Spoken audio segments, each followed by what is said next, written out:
Story time. Ang mahiwagang bulaklak ng matandang babae. Noong unang panahon, may isang matandang babae nang may magandang hardin ng mga bulaklak sa tabi ng lawa.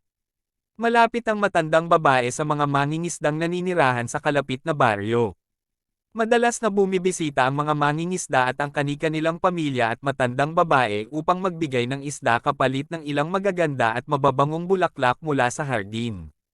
Naniniwala ang mga mangingisda na mayroong angking kapangyarihan ang matandang babae dahil palaging nagiliwanag ang kapaligiran at may kasamang magandang babae at duwending tumutulong sa pag-aalaga ng tanim. Sinubukan nilang tanungin ang matanda ngunit sinabi ng matanda na wala siyang kasama. Isang araw ay may isang mag-asawa na bumisita sa baryo at nakita nila ang magandang hardin. Pumasok sila at pumitas ng bulaklak na walang pahitulot, nakita sila ng matanda at pinakiusapang umalis ngunit pinagkatuwaan lamang dahil sa pangit nitong anyo. Dahil sa kalupastangan ng dalawa, ginawa silang magandang kulisap. Noon din ay nagbago ang anyo ng dalawa, naging paro-paro at nakita lamang nga taong bayan na may kakaibang kulisap na aalaligid sa mga bulaklak.